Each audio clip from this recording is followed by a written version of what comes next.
Hello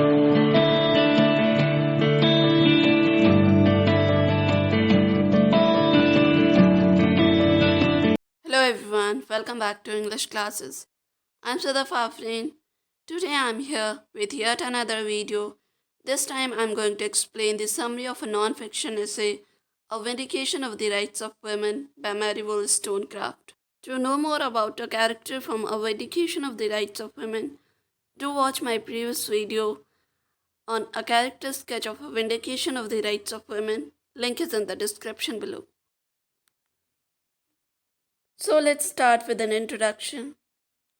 Mary Wollstonecraft ने a vindication of the rights of women को 1792 में publish की, जो उनकी सबसे पहली वर्क ऑफ फेमिनिज्म है और इससे पहले किसी ने फेमिनिस्ट वर्क को नहीं लिखा है।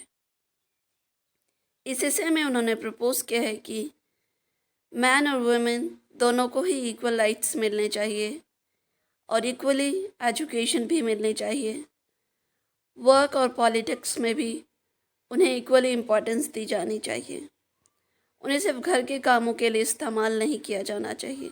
और उन्होंने ये भी कहा है कि अगर वुमेन को एजुकेट नहीं करेंगे तो एक सोसाइटी को नहीं चला पाएगी, वो एक घर को सही से नहीं चला पाएगी और मर्दों की परवरिश भी सही से नहीं हो पाएगी। इस ऐसे में मैरी वॉलस्टोनक्राफ्ट ने कहा है कि मैं ये ऐसे मिस्टर टैलीरेन पैरीगॉट को डेडिकेट कर रही हूँ, क्योंकि उन्होंने नेशनल एजुकेशन पे एक ऐसे लिखी थी जिसमें उन्होंने कहा था कि मैन के एजुकेशन पर ज़्यादा ध्यान देने चाहिए और औरतों के एजुकेशन पे नहीं, क्योंकि उन्हें ज़्यादातर घर के कामों को देखना होता है। उनके लिए होम एजुकेशन ही काफ़ी है। उन्हें कपड़े खरीदने पे और मेकअप खरीदने पर फोकस करना चाहिए। उनके लिए बाहर जाकर पढ़ना ज़रूरी नहीं है। इस ऐसे में वॉलस्टोनक्राफ्ट ने बहुत सारे आर्ग्यूमेंट्स रखे हैं आगे चलकर, ताकि वो अपने पॉइंट्स को प्रूव कर सके। So let's understand the summary of an essay, A Vindication of the Rights of Women. Mary Wollstonecraft ने इस ऐसे में कहा है कि वो ये वॉल्यूम मिस्टर टैलीरेन पैरीगॉट, जो एक फ्रेंच डिप्लोमेट है, उन्हें डेडिकेट कर रही हैं, क्योंकि उन्होंने उनका एक पैम्फलेट पढ़ा था जो नेशनल एजुकेशन के ऊपर था।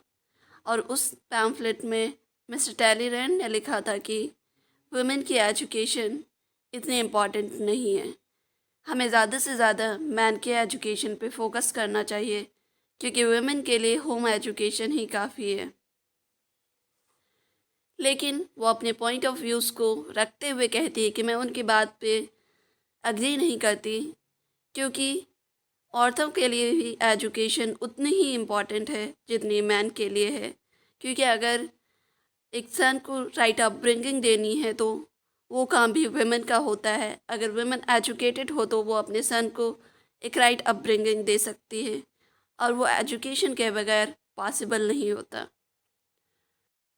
अ vindication of the rights of women जो है, एक आंसर था मिस्टर टैलीरेन पैरीगॉट के पैम्फलेट का, जो उन्होंने नेशनल एजुकेशन पर लिखा था। उसमें उन्होंने मेंशन किया था कि मैन के एजुकेशन पे ज़्यादा फोकस की जाए, और फिर वुमेन का काम ही होता है घर देखना, खाना बनाना, बच्चों को रेस करना और नए कपड़े ख़रीदना, शॉपिंग पे जाना और मेकअप के प्रोडक्ट्स को ख़रीदना, और उन्हें इन्हीं चीज़ों में इन्वॉल्व रहना चाहिए, जो वॉलस्टोनक्राफ्ट को अच्छी नहीं लगती। और इसलिए वो ये वॉल्यूम उन्हें डेडिकेट करती है और उन्हें बताती है कि उन्हें कपड़े ख़रीदने में इन्वॉल्व होने के लिए और मेकअप ख़रीदने के लिए किसी एडवाइस की ज़रूरत नहीं, बल्कि यह नेचुरल होता है उनके अंदर, और उसके लिए उसे किसी की ज़रूरत नहीं। और उसके साथ साथ उनकी एजुकेशन भी इक्वली इम्पॉर्टेंट है। मैरी वॉलस्टोनक्राफ्ट अपील करती है मिस्टर टैलीरेन पैरीगॉट और बाकी लोगों से कि मैं सिर्फ खुद के लिए नहीं बल्कि बाकी औरतों के लिए भी फ़ाइट कर रही हूँ। अगर वुमेन को एजुकेट किया जाए तो वो और भी वाइज होती हैं, वोllस्टोनक्राफ्ट का कहना है कि मेरा मेन आर्ग्यूमेंट ये है कि अगर वुमेन को एजुकेशन ना दी जाए तो उनके नॉलेज का प्रोग्रेस रुक जाता है, और उनसे अगर एक्सपेक्ट किया जाता है कि वो गुड एंड वर्चुअस बने तो वो बिना एजुकेशन के पॉसिबल नहीं है। अगर लोग चाहते हैं कि वो अपने बच्चे को एक पैट्रियट बनाए और उन्हें पैट्रियटिज़म का मतलब समझाए, तो उन्हें खुद पहले पैट्रियटिज़म का मतलब समझना ज़रूरी है। क्योंकि अगर वो खुद नहीं समझेंगे कि पैट्रियटिज़म क्या होता है तो वो अपने बच्चे को एक पैट्रियट नहीं बना पाएंगी।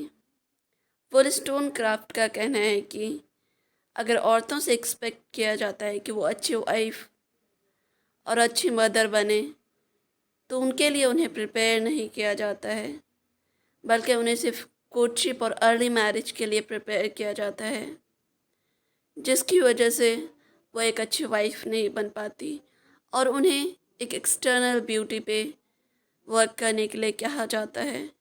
और जब उनकी एक्सटर्नल ब्यूटी ख़त्म हो जाती है तो उनकी अनहैप्पीनेस शुरू हो जाती है, उनकी खुशियाँ ख़त्म होने लगती है और उनके पास कोई ऑप्शन नहीं होता कि वो मेडिसिन, पॉलिटिक्स और बिजनेस पढ़ सके। मैरी वोllस्टोनक्राफ्ट ये भी डिस्कस करती है कि वुमेन क्यों वीक होती है और उनके कुछ रीज़न्स हैं, और वो उसके अगेंस्ट आर्ग्यू भी करती है। और वो रीज़न्स ये हैं कि वुमेन से एक्सपेक्ट किया जाता है कि वो सोसाइटी के हर एक्सपेक्टेशंस को फुलफ़िल करे और उन्हें बिना कुछ कहे मान ले, और उन्हें जो भी कुछ कहा जाता है वो ओबीडियंटली उन्हें फॉलो करे। इन सब वजहों से उनकी स्ट्रेंथ कम होती जाती है और वो वीक होती जाती है, उन्हें खुद के लिए वक्त नहीं मिल पाता। वोllस्टोनक्राफ्ट ये इलस्ट्रेट करती है कि उनके साथ के जो राइटर्स और थिंकर्स थे उनका क्या सोचना था वुमेन को लेकर। जैसे कि रूसो, उन्हें लगता था कि वुमेन का सोल पर्पस मैन को प्लीज़ करना ही है। वोllस्टोनक्राफ्ट ने इस ऐसे को एंड करने से पहले सोसाइटी के प्रॉब्लम को एंड करने के लिए सॉल्यूशन दिया है, और वो सॉल्यूशन है एजुकेशन सिस्टम को रिफॉर्म करना और उसे फ्री पब्लिक एजुकेशन से रिप्लेस करना, जहाँ पे लड़की और लड़के दोनों एक साथ पढ़कर आगे लिटरेट हो सकें। वोllस्टोनक्राफ्ट ने ये ऐसे फ्रेंच रेवोल्यूशन के टाइम पे लिखा था और उन्होंने एक्सपेक्ट किया था कि ये ऐसे वुमेन की लाइफ में एक रिवॉल्यूशन लेकर आएगा। Thank you everyone for watching my video. I hope आप सभी को vindication of the rights of women का समझ आया हो। And please don't forget to like, share, comment and subscribe to my channel for more such videos.